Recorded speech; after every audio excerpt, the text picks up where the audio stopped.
Question है कि rusting is what, means कि जंग लगना क्या है। ठीक, तो यहाँ पे ऑप्शन आपके सामने चार हैं।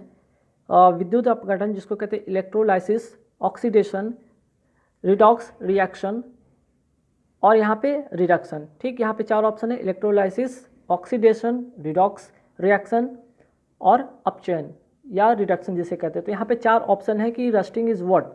आंसर जो होगा यहाँ पे आगे बढ़े तो देखेंगे आंसर जो होगा ऑक्सीडेशन। आंसर क्या होगा? ऑक्सीडेशन।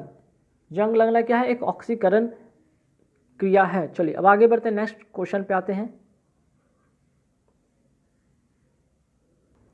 सेकेंड जो क्वेश्चन है यहाँ पे कि which among the following is not a cation, means कि निम्नलिखित में कौन सा एक धनायन नहीं है। तो यहाँ पे ऑप्शन जो होगा चार ऑप्शन है, एल्यूमिनियम, कॉपर, सल्फेट आयन या जिंक आयन। जो आंसर होगा यहाँ पे वो होगा आपका सल्फेट आयन। ठीक, क्या होगा आंसर इसका? निम्नलिखित में से कौन सा एक धनायन नहीं है, वो होगा आपका सल्फेट आयन। ऑप्शन टिक कर लीजिएगा, सल्फेट आयन। चलिए नेक्स्ट क्वेश्चन पे आते हैं और यहाँ पे इसका डिस्क्रिप्शन भी है धनायन के बारे में या क्वेश्चन के बारे में यहाँ पे लिखा हुआ है, देख लीजिए।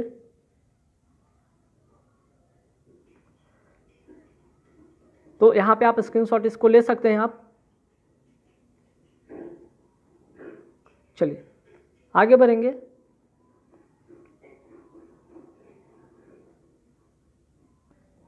तो यहाँ पे देखिए आप इसका जो है स्क्रीनशॉट ले लीजिएगा, जो यहाँ पे साफ तौर पे दिया है कि question can be form from metal elements as well as non metal elements. If metal elements from an ion it always form a cation.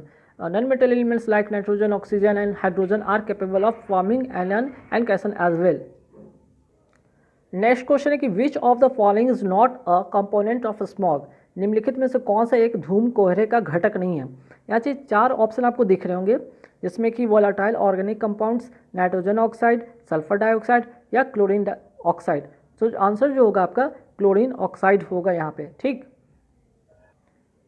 और यहाँ पे इसका जो है स्मॉग के बारे में यहाँ पे डिस्क्रिप्शन भी है, चाहे तो स्क्रीनशॉट आप ले लीजिए। ठीक, तो चलिए आगे बढ़ेंगे नेक्स्ट सवाल पे। नेक्स्ट सवाल क्या है? बिजली से धातु चढ़ाने की क्रिया या गैल्वनीकरण में निम्नलिखित में से किस धातु का उपयोग होता है? Which among of the metal is used for galvanisation. तो गैल्वेनाइजेशन में किस मेटल का यूज़ होता है भाई? तो आंसर यहाँ पे क्या होगा देखेंगे। ऑप्शन यहाँ पे चार है आपके सामने, जस्ता, तांबा, लोहा, चांदी, means zinc, copper, iron and silver. तो आंसर जो होगा आपका वो होगा जिंक, जस्ता जिसे कहते हैं। ठीक, चलिए आगे बढ़ेंगे नेक्स्ट सवाल पे। What is dry ice.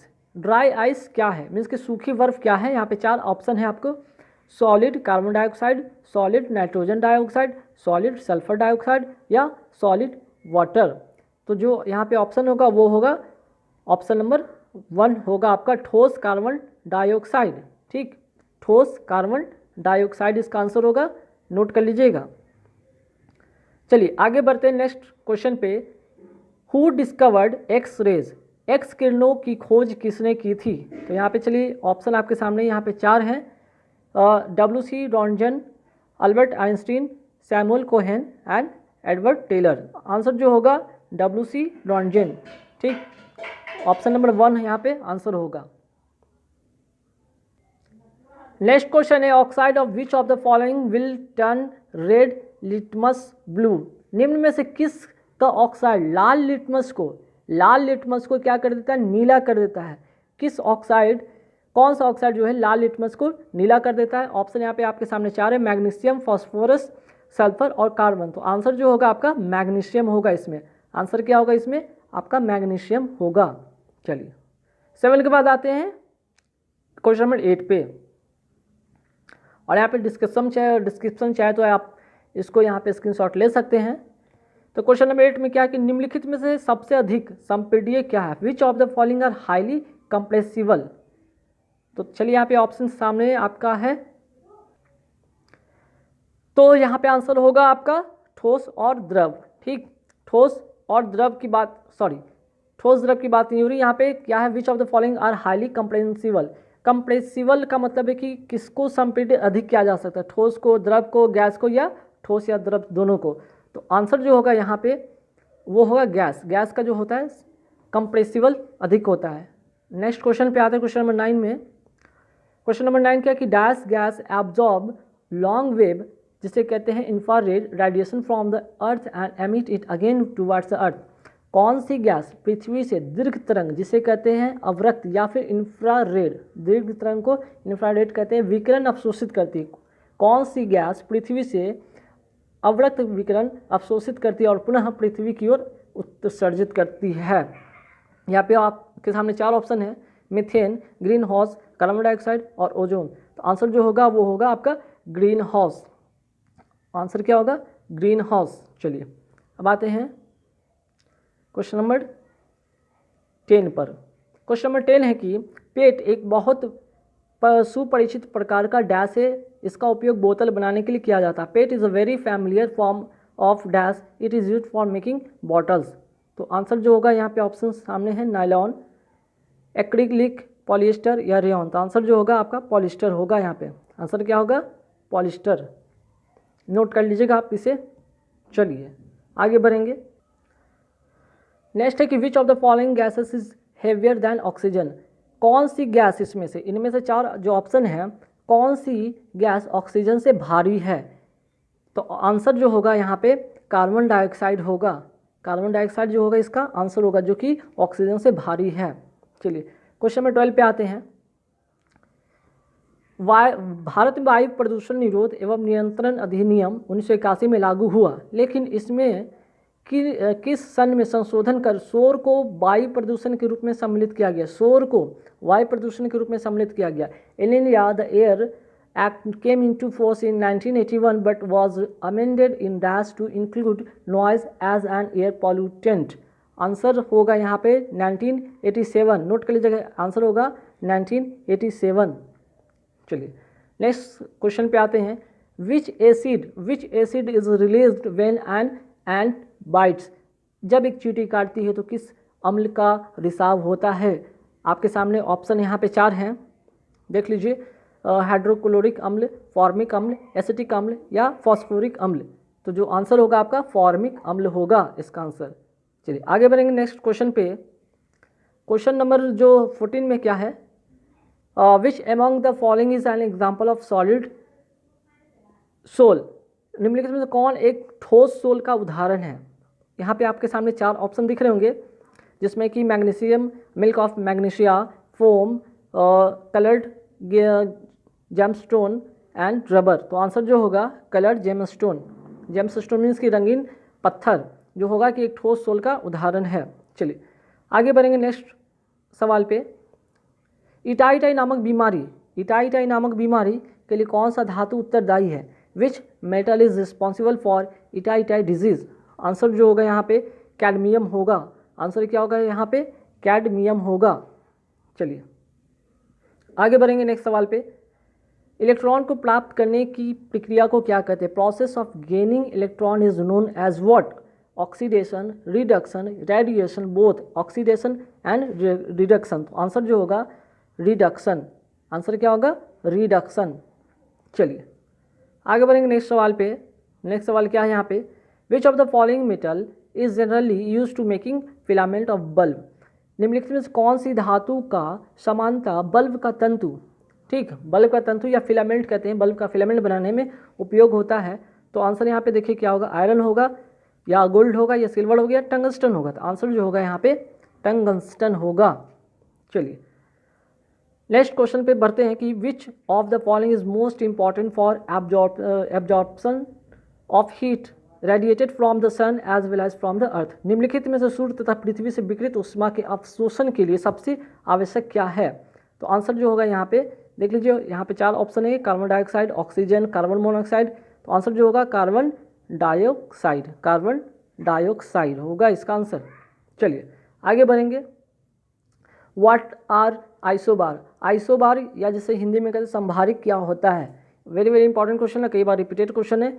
तो यहाँ पे संभारिक उससे कहते हैं, यहाँ पे ऑप्शन नंबर जो होगा वो होगा ऐसे तत्व जिनकी परमाणु संख्या तो भिन्न होती है लेकिन द्रव्यमान क्या होता है? समान होता है। परमाणु संख्या क्या होती है भाई?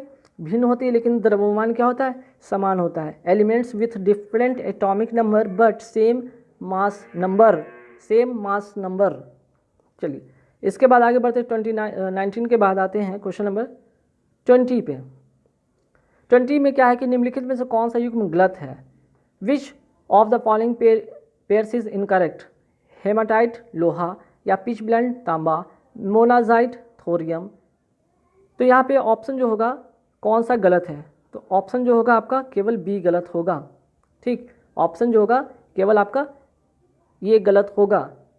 चलिए यहाँ पे देख लीजिए कि pitchblende is also known यूरेनाइट।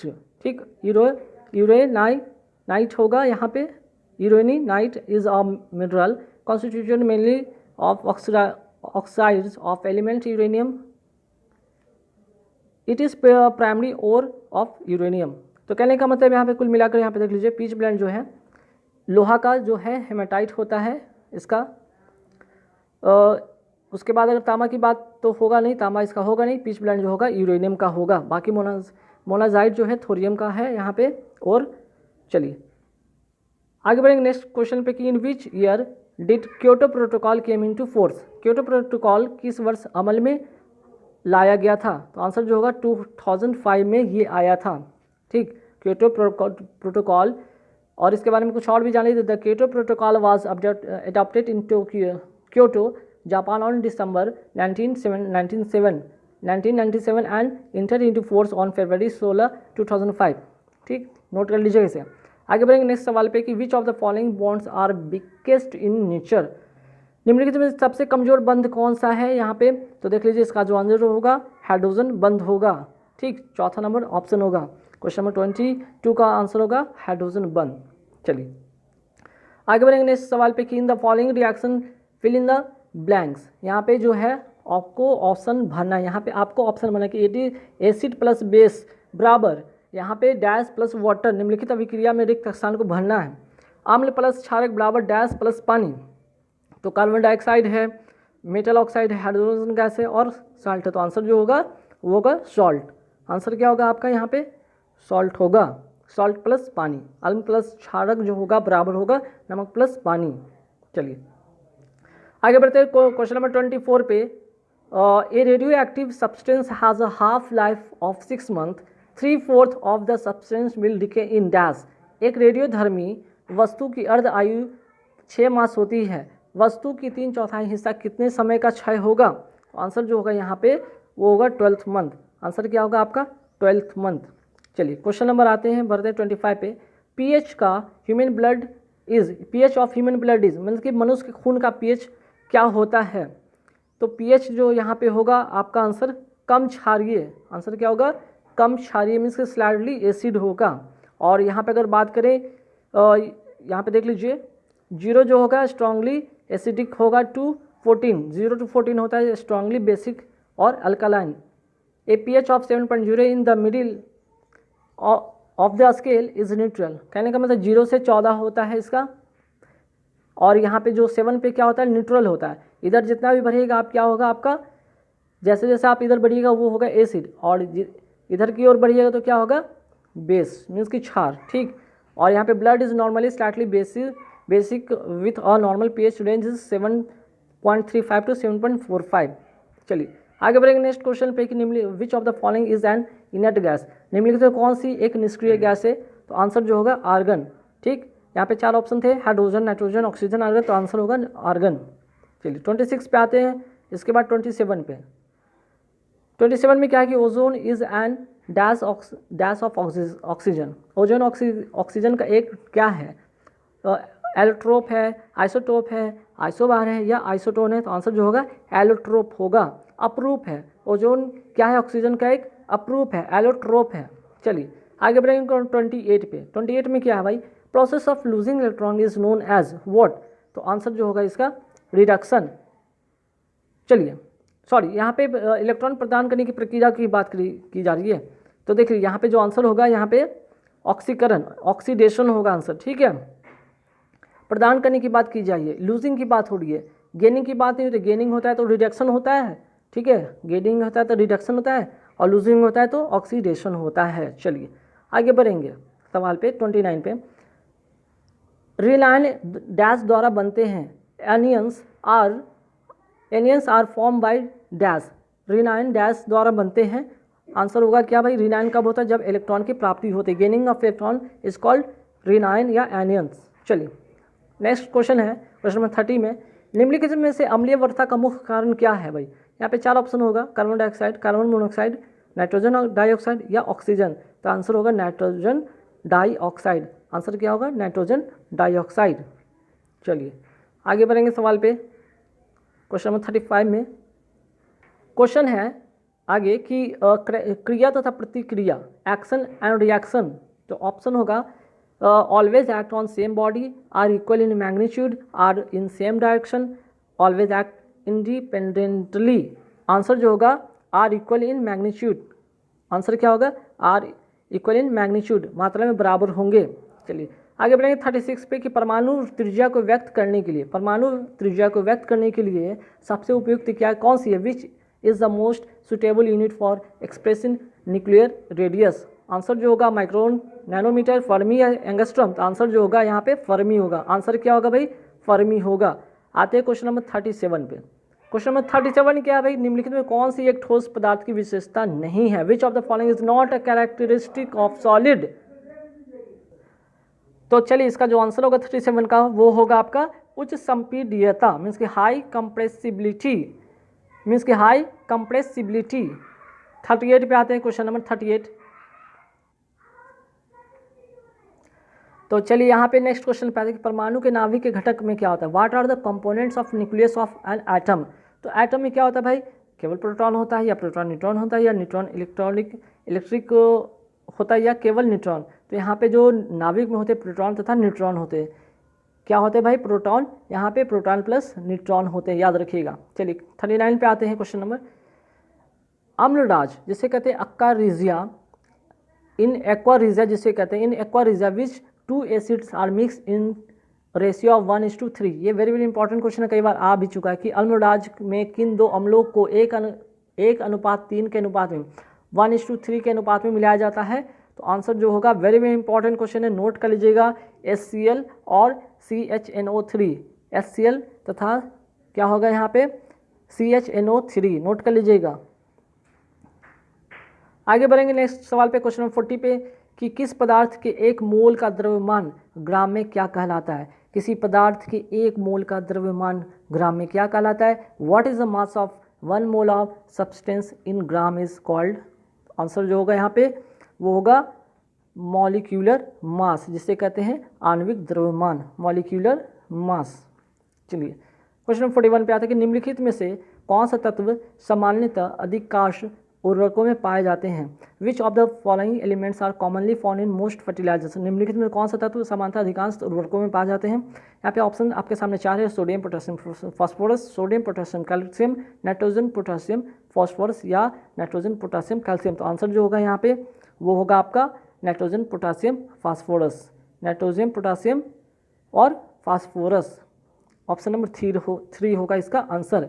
इसका जो आंसर होगा वो होगा कौन सा भाई, 3 नंबर ऑप्शन होगा। चलिए 42 में आते हैं कि which of the following is used as moderator in atomic reactor. निम्नलिखित में से किसका उपयोग परमाणु भट्टी में मॉडरेटर की तरह प्रयोग किया जाता है, सोडियम, यूरेनियम, ग्रेफाइट या बोरोन। तो आंसर जो होगा वो होगा आपका यहाँ पे ग्रेफाइट, नोट कर लीजिएगा।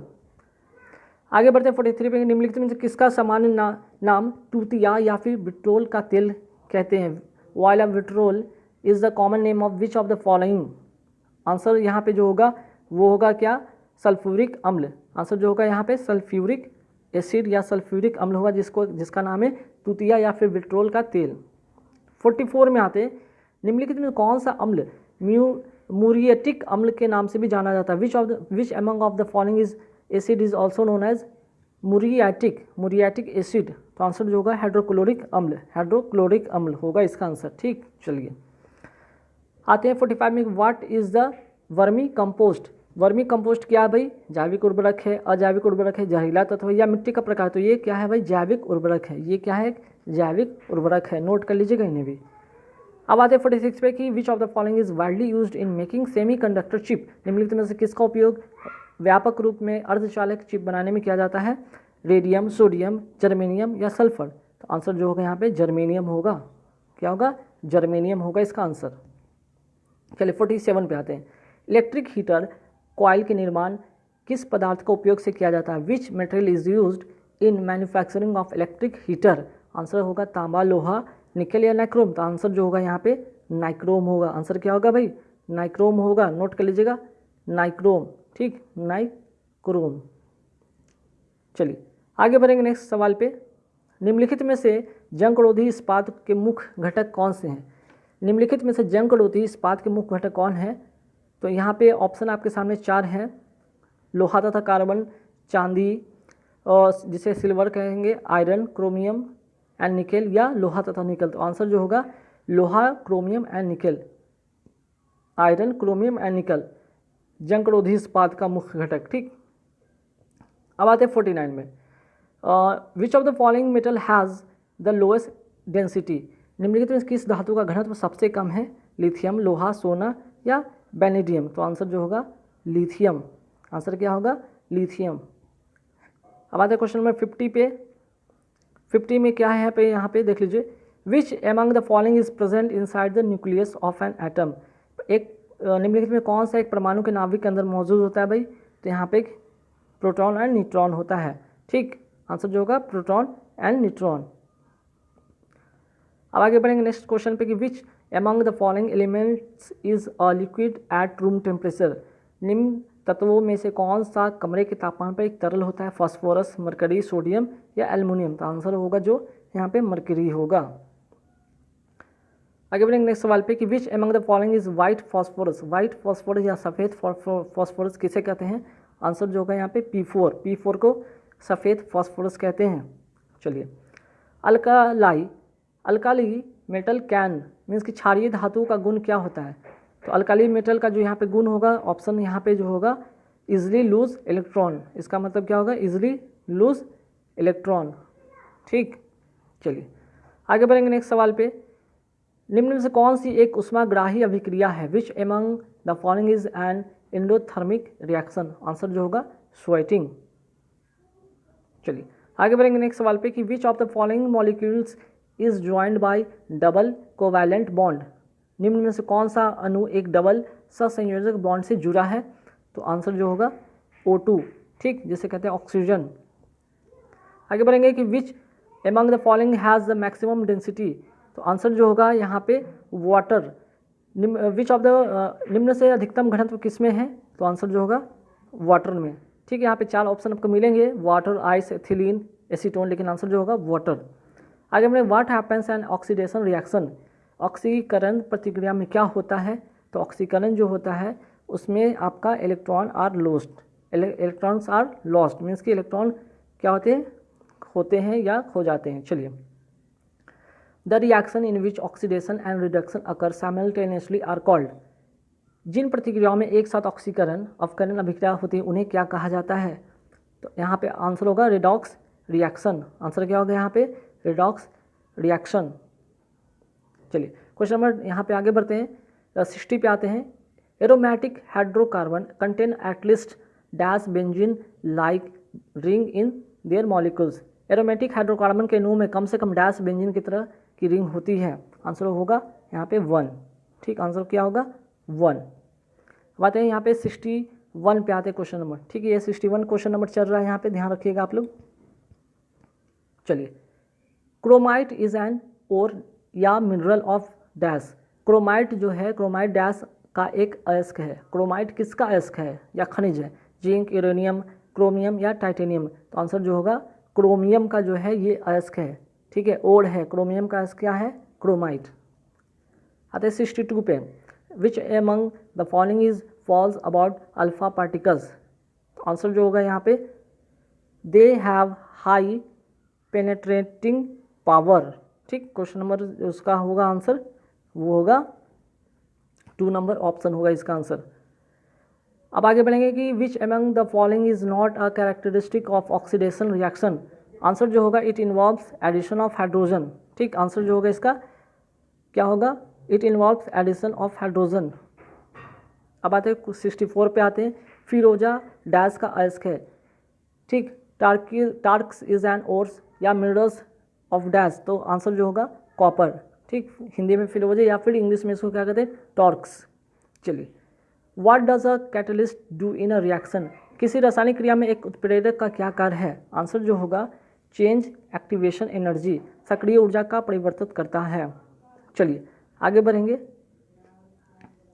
65 के बाद आते हैं 66 में, कैल्शियम फ्लोराइड पर कुल आवेश कितना होता है, आंसर जो होगा 0, आंसर क्या होगा 0।